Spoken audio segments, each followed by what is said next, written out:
Hello and welcome. I'm Nitin Gokhale. Today, I'm going to talk to Lt Gen Raj Shukla, the Army Commander, Army Training Command, and someone who has re-energized the whole training establishments in the Indian Army and brought in a new vigor to doctrines, concepts, and making the Army future-ready by introducing new concepts, new methods, and also interacting with the academia, industry, and practitioners, fusing civil military talents and bringing the Indian Army forcefully into the 21st century, the third decade of the 21st century. Someone who has actually brought a new thinking in the way the Indian Army trains and is training for the future. I'm Nitin Gokhale. General Raj Shukla, thank you very much for your time and welcome to this Great program. pleasure, Nitin. Thank you. So, you've, in formulating the concepts and doctrines for the Army, what are the new features that you have brought in as a modern Army that we want to see in the third decade of the 21st century? See, as the acronym ARTRAC suggests, our first charge is, of course, training. And training is very critical, as we'll see a little later, because it forms the basis of our operational preparedness. But we also, as you said, we look at doctrines, we look at futures, because we don't have a separate command looking at, say, futures like the US Army as a futures command. But it is my observation that national security today is in a great state of flux, which means that while there are challenges, there are also huge opportunities, and it is a time of excitement. So in that context, when we were looking at doctrines and futures, the mandate of ARTRAC goes far beyond training. And it is also important that the doctrinal linkages are right, because that will set the tone and tenor for training and operations. Right. So I would say that ARTRAC over a period of time has developed as a center for ideation for the Indian Army, which is hugely critical. True. So we've been looking at a couple of things over the recent past. One is strategic military futures, because unless you get the strategic context right, the leveraging of military power will not be, shall I say, synchronous. So we've been looking at that. We're looking at what are the doctrinal changes, evolution required. So we've been looking at concepts like MDO. What do they actually mean? Right. This transition to digital combat. We were once a technology laggard, I would say, but I think over the last 3 to 4 years, the thrust given by the Chief, the Honorable Raksha Mantri, and of course ARTRAC has taken it forward. I would say we have, today, we are pretty okay as far as technology is concerned. You would have also noticed that strategic military competition is being expressed through the medium of technology. There is. So it's extremely important. Yes. So we've taken a look at technology. There are other mega trends in national security. For example, civil-military fusion, and we'll be talking about it later. It is a critical tool for asymmetric balancing. Absolutely. And the budgets don't match if you can fuse civil-military talents. True. We've looked at our strategic outlook. There is a document going to come out shortly of 75 stratagems. And that basically looks at our civilizational strengths and what I would call later day deficits. So why shouldn't we correct that? True. So all these ideas, we've taken a deep look at AI and the future of power. We've taken a look at China as a strategic military challenge. Right. We've also seen what is happening on our western horizons. Right. The IOR, it may not have an immediate impact, but today we are joint, we are tri-service. So all these issues, these ideational pursuits have been, shall I say, pursued with some ambition and intellectual rigor. And as I said, we've roadmapped our technological evolution. We've taken a look at MDO. I see the biggest challenge today is how to transit from an industrial era military to a digital era military. And that's a huge challenge. I think the mindsets are so well entrenched. Mindsets are so well entrenched. And I was just, I think last week, the the commander of the US Army Futures Command was talking, and he was saying the biggest challenge in leader development is the 3 stars. Yeah. Because there is he calls it a purpose gap. Yes. Between what the digital age demands and what legacy leaders can deliver. Exactly. So these are all, challenges we've been looking at. Right. We've taken a look at the whole jointness paradigm. Yeah, I was just going to come to that. Yes. That how are you looking at the jointness? Yeah, so I'll just let me wind this up. And what we are doing, that whatever studies we do, our principal task is to take the salient points of those studies and drive the change through the length and breadth, rank and file, through our various institutions, forms of talks, seminars, discussions, a lot of public speaking. So I would say it is ideation and implementation.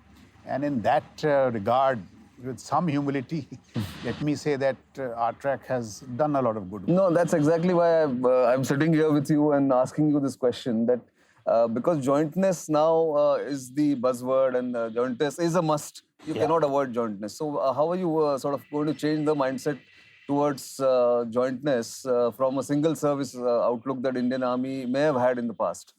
So, jointness has been a personal passion with me. This was one of my first dissertations I did when I was at the CDM.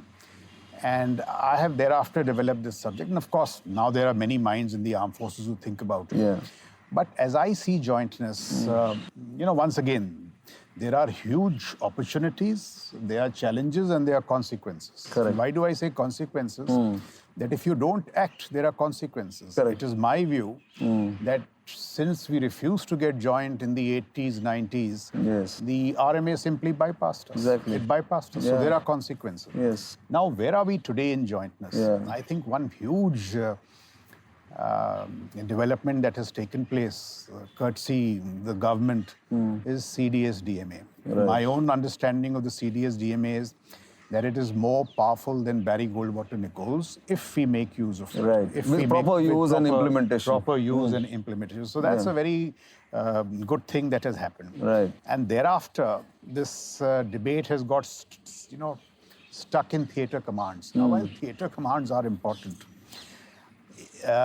in my view, jointness is much more than theatre commands. Correct. And what we really need is a huge leap of faith, a collective realization that there are more gains in changing Than trying to be in silos. Status quo silos. There will be dire consequences. Yes. And now let me tell you where the debate is and where it should go. Let's start with the phraseologies.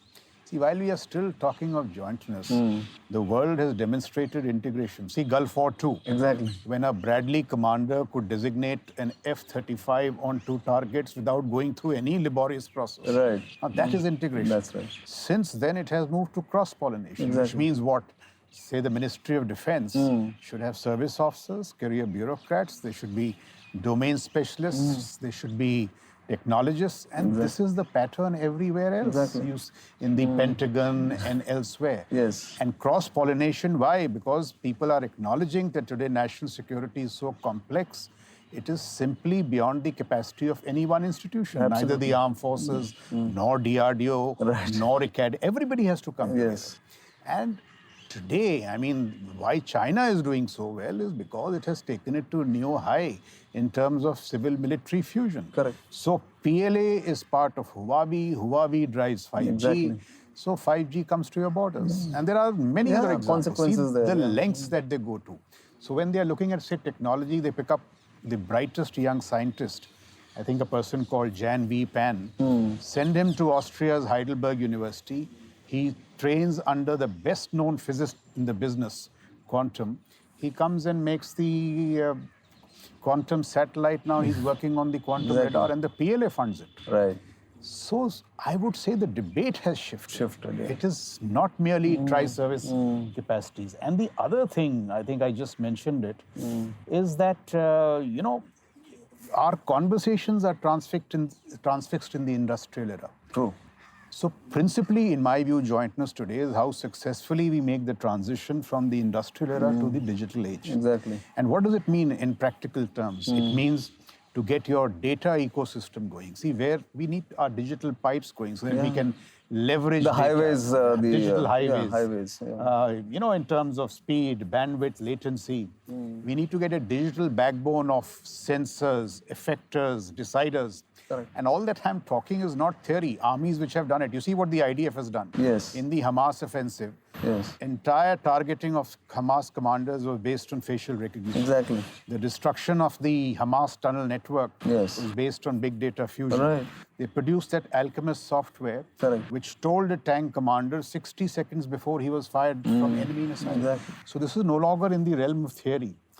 AI. So fusion of technology, AI, and all concepts, these everything is theater coming commands is just one part. For Right. example, if we recreate theater commands in the industrial mold, they will be of no use. together. No, because then they'll We have must one more digitize layer the- of decision making in Exactly, between. digitizing. Correct. So that is how we look at jointness. Yeah. That it is far beyond jointness. Right. We have to go to civil-military fusion. Correct. And it is a huge, a road to travel.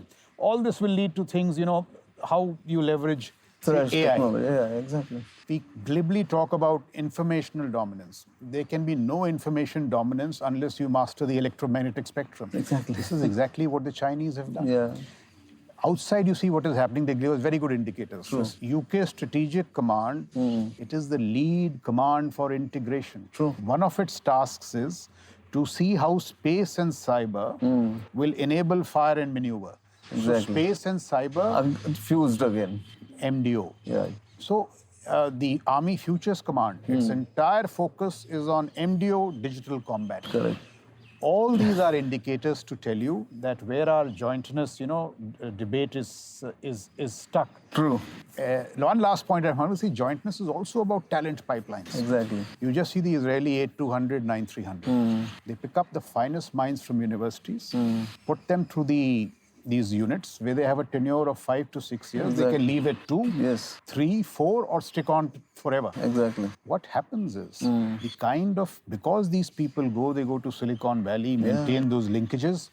So a graduate from 8 to 900, 9300 is equated with Stanford. So the army gets its talent. The nation benefits from civil military fusion. So this is the way No, I think it has to be a much larger picture, and I'm glad larger. you're taking it at a strategic level in thinking. And then it has to be driven down. Ultimately, the benefits will come when that Bradley commander can, but they will not come unless these larger changes. Yeah, that's true. But also, I think I noticed in this time that you've been at the helm of affairs in ARTRAC that a lot of interaction with the Indian industry, SMEs, startups that you've done, and because you want to also increase the technology threshold of the Indian Army, right? That's what you've done. So what is the journey like? So the driver, this technology drive, the credit must go to General Ravne because that was the first task he gave me of developing a technology roadmap. So what we did was, and as I studied technology, we studied how important technology is. I mean, ARTRAC internally did these studies. So the credit also goes to the officers in my headquarters. Right. And of course, the institutions that we have. Two things we picked up. One is what I was just telling you, that strategic military competition is being expressed through the medium of technology. Sure. So let's say AI. Today, missiles which are fired at you, they are AI enabled. Correct. So they correct, 1 million times per second. So the reaction cannot be at the rate of human judgment. No. It has to be at the rate of machine learning. Exactly. I was reading last week that AI has gotten into air-to-air combat. And AI pilots are beating human pilots with a win record of 99%. See, AI in procurements. Yes. Today, modeling has become such a fine art. But it has become so good that once you finish with your modeling, the trial times are reduced, the induction times are reduced, costs are saved, equipment comes. Exactly. So as I think... so bang for buck happens. So Patrick Sanders said it's an entirely new system of knowledge and reasoning which you just have to adopt. Yeah, exactly. So what we did, we picked up this, made a technology roadmap for all kinds of things like AI, quantum, blockchain, robotics, exoskeletons, and a host of issues. And we made this presentation to the chief first, then we made it to the RM. And the ARTRAC R&D budget, which was in the region of 5 to 6 crores, the chief gave me a target of 100 crores. So last year we could reach just about 20, 30, but this year we reached 132 crores, which means what? There are startups, young entrepreneurs, innovators, service officers who left, IITs, IIMs, who are the direct beneficiaries. I'll give you, there is a startup in Delhi which is doing some work on low light imaging. Samir Joshi, he swarmed the drones. We've now placed an order of 200 crores. So orders are coming. And once this comes, it obviously energizes them. We've used our 3 technical institutes, the CME, the MCME, and the MCT. Now, I was surprised. I didn't know this. We have 130 technical graduates every year, MTechs. BTechs are in the region of 260. So look at the talent pool. So we have focused them. Some of the brighter minds amongst them, they are doing courses in technology in Cranfield, University of Maryland, University of Greenwich, University of Massac. So a huge initiative has been taken to raise the technology threshold. 19 IPRs have been filed. One, patent has been granted. So this technology roadmap, with funding, we've set up an AI lab in MCT, a quantum lab in MCT. We did this hackathon to spot talent in cyberspace related fields, software, SDRs and all. And the redeeming feature of that hackathon was that the winners are all from small towns, just like our cricket team. So we were talking about the startups and innovators. How has been your experience with them? Are they up to the mark and are they giving good work? It's I just want to finish that hackathon bit. Yeah, sure. So the best thing that I found is that these best hackers were from small towns. So while IITs have been of great help to us, but we are going beyond IIT branding. So this is what is, shall I say, so encouraging. And now similarly, our experience with startups. You see, they have brought a new innovation, energy, enthusiasm, and a new competitive spirit to the defense ecosystem. And once we have started placing orders, now I'm very sure, RoboMule. We are making a RoboMule 100-ton carriage, which will follow the soldier along 80 tracks in mountainous terrain. And of course, this is in concert with the ADB and the Deputy Chief CND. So you asked Kirti Johar about our logistic drones. All these other things. I was talking of this low-light imaging Delhi startup. So they have done a very good job. There is a lot of enthusiasm, but there is also a challenge. And what is that challenge now? That challenge is how do defense startups ride on the larger success of startups in the civil field? Because the civil startups have done even better. The unicorns. The unicorns. So the defense startups, while they have done well, they can do so much more better. And it is also a fact that in defense, I think the gestation periods will be longer because the understanding takes a bit longer, and developing products is not so easy. But the initial experience with startups is absolutely wonderful. So see, what we are trying to do is bring together our centers of learning, academia. We've outreached a lot. RRU, BISACs, IITs, IIMs, even private universities, Amity, all that. Our centers of wealth creation, the corporate private sector. So I would say, Lakshmi and Saraswati coming together to empower Durga. Absolutely. And this is, I would say, the Indian interpretation, but it's common sense. It is, And let me tell you, the China challenge, I think we'll come to it, cannot be met unless we get private sector in. I think you were talking of Baba Kalyani before we got into the formal interview. He gave me a book, Freedom Forge. Yes, he's given it to me also. And it's an eye-opener. It's that 1941. World War II would not have been won without private sector participation. And huge private sector participation in the US. Exactly. See what exactly what the Chinese did done. They smartened the SOEs and got private sector in. So our defense ecosystem we need them more than anybody else. Exactly. And they will only come if we can give them orders at a faster rate and all that. But conceptually it's working very well. The takeoff has been good. I'll give you 2 more instances. So in the CME, we have established a center for innovation and research, Okay. powered by Tech Mahindra. Okay. We have interns from the local Pune University. Excellent. And now we are looking to see how we can pay them and all that, energize them further. And taking the success forward, Bharat Forge is powering a similar initiative in MCME. There you are. So from an army which would not talk to a civilian. I mean, Oh, that they may be won't an allow, exaggeration. exactly. Keep them Now at a you distance. are interfacing with Right. academia, with centers of wealth Excellence and creation, wealth creation and- private sector. Yeah. And why, if you see all models outside, I was talking of this transition to the digital age, jointness, Right. to the modern era. It will not happen without a cultural renaissance. Absolutely. Which means you need a new culture of critical thinking, innovation, risk-taking. All right. So we have said we will fund failures. Which nobody says. No, but I'm saying Yeah. it, and we are doing it Yeah. because we need it. Correct. And you just, again, if you see the Western metrics, space today in the US is being powered not by DARPA, but by Elon Musk.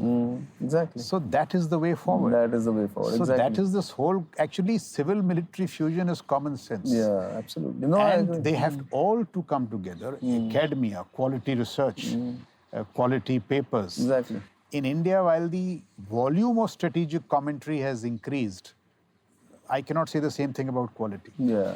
So all this, they have to Exactly. come together in a solemn, resolute enterprise of national security. No, absolutely, I agree, and it is absolutely necessary because we have a China challenge We staring us have in this the face. China challenge. So how and do you the face the China challenge? All right, so that gets me to the next question. Yes, both because they are so they're mastering non-kinetic, non-contact warfare. Absolutely. So how do you? So the meet first that? thing, as a good professional, I'll acknowledge that the China challenge is serious. Yeah. It is deep. And it is actually the signature geopolitical challenge of our times. That's true. We have done a lot of good. Yes. So let's say rebalancing. Yes. It has done a lot of good. It has sent right messages. It says there will be costs to any adventurism. Sure. We've built up forces, we've built up reserves, we've built up firepower, we've Logistics. built up mech, armor, logistics. We are better positioned in terms of reserves. Much of our emergency procurements in terms of the latest technologies, loiter, ISR and all is getting deployed at the northern borders. Right. So at the tactical operational level, I would say that we are okay, we are Yeah. comfortable. Correct. And the adversary has got the message. Yes. But it would be unwise not to acknowledge the deeper challenge. And the deeper challenge is that I thought for a long time that the Chinese merely execute well. Yeah. I will now acknowledge that their ideation is superior. And also planning. Planning. And I think this example has been given many times Yes. of their long-term thinking, but I'll just reiterate it. Yeah. So in the 1990s, Deng says that if the Middle East has oil, so what? We have rare earths. Right. And today they lead in Switch it, processing. yes. And so digital combat, which is all about rare earths, Right. see where they are. Exactly. Their leveraging of AI, where you have this first mover advantage Yes. today, is causing displacement anxiety in the Americans. Yeah, exactly. In the mighty Americans. You have Nicholas Chilan, Yeah. the software chief resigning. That's right. The vice chief of the JCS, John Yes. Houghton, Yeah. complaining about American bureaucracies. Correct. And what we also need to learn from the Chinese is this, what I call asymmetric balancing. If you see the budget differentials between China and USA, India and China, they are similar, 3.3. Yeah, 3 point. Exactly. But if the Chinese military juggernaut is causing displacement anxiety in the Americans, it means that while budgets are important, but there is a lot more beyond budgets. Much more. So if you get joint, if you integrate, if you fuse civil military talents, And plan if you well. think Yeah. well, within lesser budgets, Yes, you can you can do. radiate larger Exactly. difference. Yeah, exactly. That is something we need And to see. exactly, because That is our something- budgets are not insubstantial. Yeah, they're not. Maybe, They could be more. yeah, they could be more. obviously, there is never a But limit to that. The point is this. Yeah. I would also say it is surprising that in a supposedly authoritarian state, the bureaucracies are far more agile. And see Yes. how, I'll give you an example of long-term thinking. So I think there's a person called Wang Wei, he's an ideologue, thinker, Yeah, advisor. who had gone to the US for a while and then came Yes, back. yes. Yeah. So he's done a study Yeah. driven by the CCP Yes. on the deficits of democracies. And the third or fourth point in that is the obsession of democracies with procedures. And he goes on to suggest that wrap them in their own foils. Yeah, exactly. And now you see, And that's exactly that is what is why happening. Our Yeah. bureaucracies need to become Exactly. agile.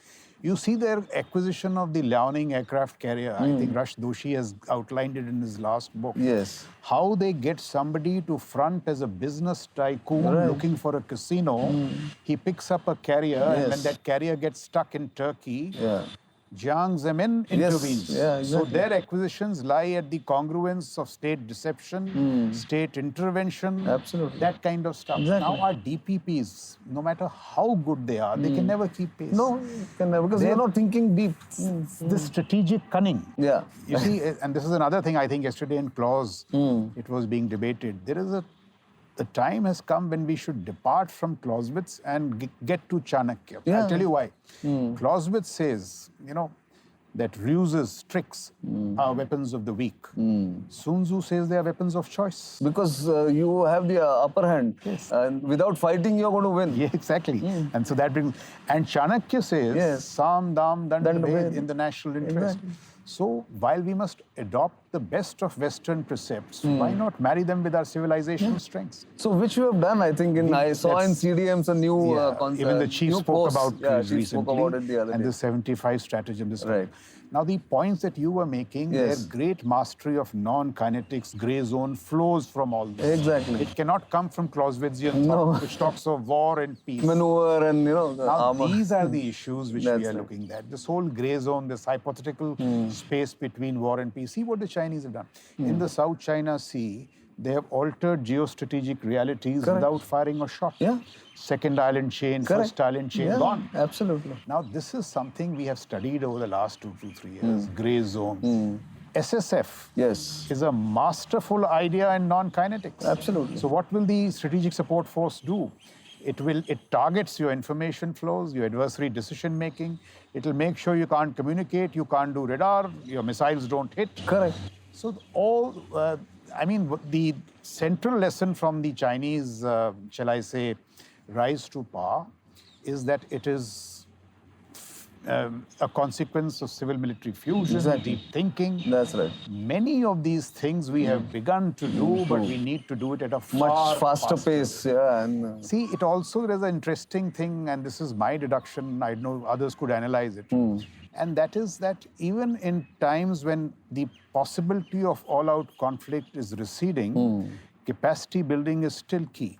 See what the Chinese have done. By mere capacity building, see what are they doing? The messaging is over there. to Taiwan. So they are blockading their islands, amphibious assaults on the peripheral islands, ADIs and violations. Yeah, exactly. Each day you weaken the resolve. Exactly. You weaken the resolve of the government, public opinion, public perception. And the allies. And the allies. Now that's absolutely right. When American professional opinion is asked that today, what are the costs of intervention? They say very high. Yeah, exactly. So there may come a time when sheer capacity will suggest to the Americans that it is not worth intervening.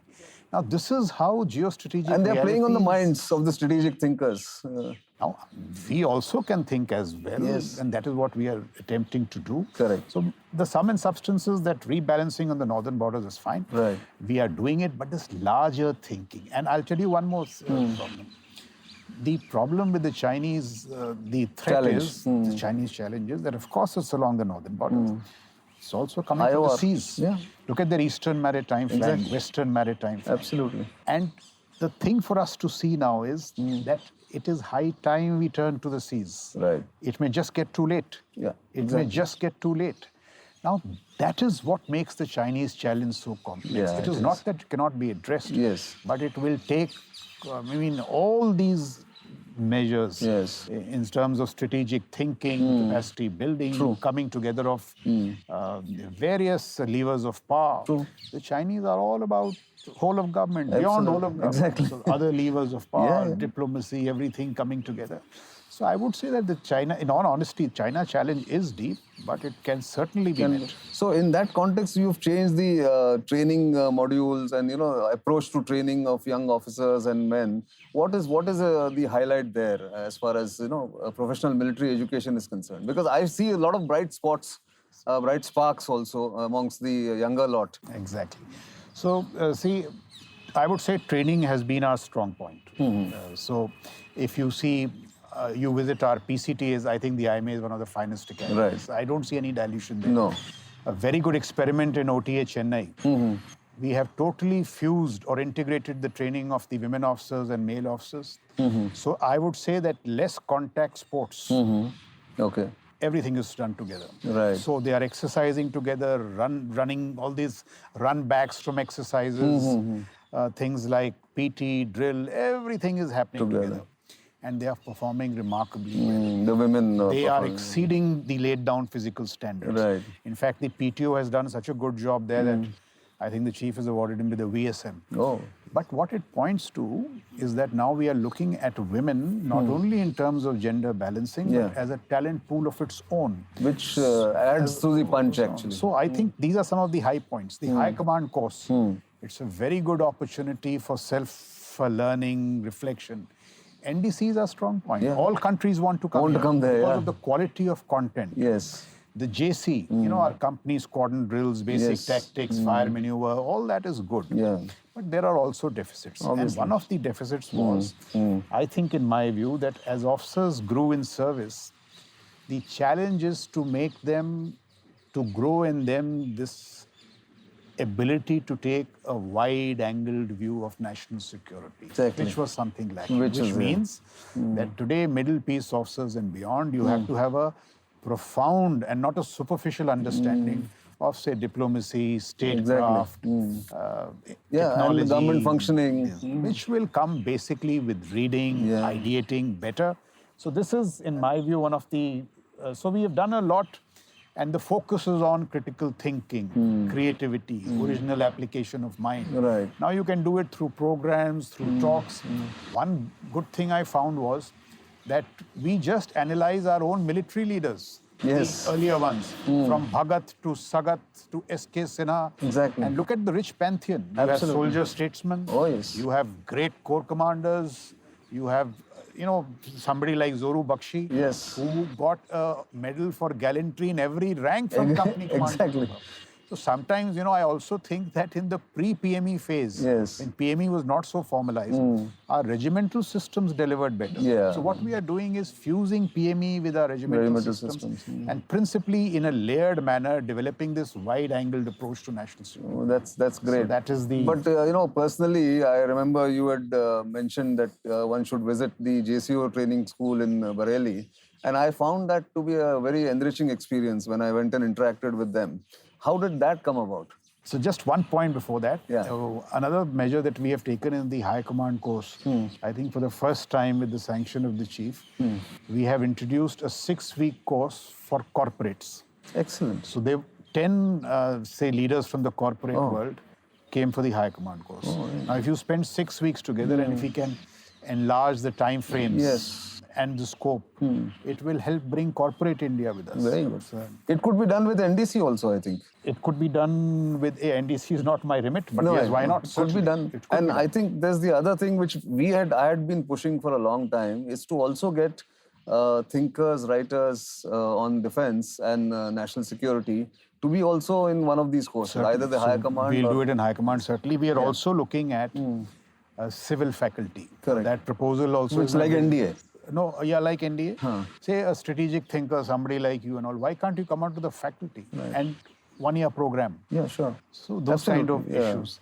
And the other challenge is, and this is also the Western militaries are admitting it, that are developing a joint outlook. Now, the manner in which we do it in the sequential fashion, you start talking jointness after 20 years, it may be too late. Too late because early initiation. That's true. But the JCOs was very interesting. Now, see, again... how did you come to that? See, how we looked at it was that at the cutting edge of delivery, of course, the junior leadership is JCOs of ours. It really matters. Exactly. And they have done very well in things like, say, fire, maneuver, sniping, patrolling, shooting, all that kind of stuff. Galwan was all about them. Cutting edge delivery. And we had these two, which, you know, my predecessors have set up 2 lovely academies. One is the JLA and one is the NCO Academy. JLA Bareilly, NCO Academy Dhana. And we train about 12,000 JCOs, other ranks every year in junior leadership skills. And here we found, just took a look, the Commandant Gaurav Sharma took a look at their strengths. Yes. So strengths were all this, fieldcraft, all Right, that. exactly. Weaknesses were communications, Exactly. English language, low self-esteem for some reason. Now that we have changed by moving from training, these lectures, to self-learning. And we were amazed. I think you also. Yeah, I was very amazed. I wrote about it. I also was very surprised. And see, we now, General Hooda talks at the High Command, he talks at JLA. Yes. You've spoken, General Kamath has spoken. Yes. There's a lady, I think DIG, ITBP. Right. Somebody who's gone to Everest and the South Pole. Yeah. She's come there. So leaders from all walks of life. And we are saying that our JCOs and NCOs, they are as good. And I took the cue from the fact I went for a land warfare conference to London. And the CGS, I think, was speaking on Afghanistan. And the second speaker was the Sergeant Major. Exactly. And they both So our Subedar Majors should be able to do that. And they've done it now. Subedar Major Yadav, Kargil hero, Yes. PVC. Yes. He's been a brand ambassador. He's gone to NCC, schools, colleges. So just, I would say, tapping the natural talent in our... In fact, if you ask me, they have only one handicap. Yeah.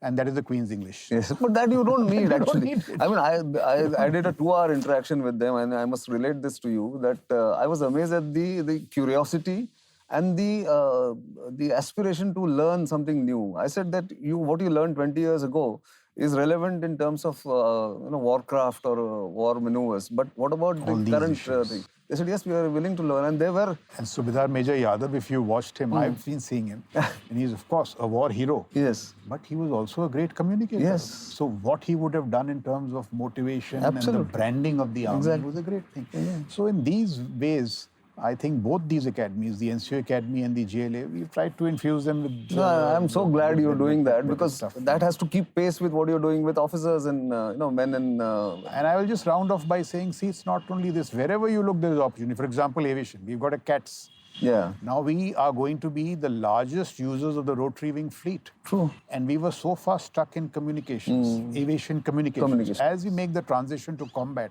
So there we are doing things, the LCH training, the attack hepters, getting it together, law. General Rawat moved the institute here. Yes. So that it could benefit or feed off the larger legal wisdom from the bench and the bar here. Absolutely. So a lot of these measures, we've got this whole AMC school in Lucknow, which apart from clinical medicine, a lot of training, and it was very valuable in the pandemic. Yes. The EME school did a lot of great stuff for in terms of these, oxygen equipment. Ventilators and masks. So the main strength of ARTRAC is these 33 CATAs, which are geographically disposed. Right.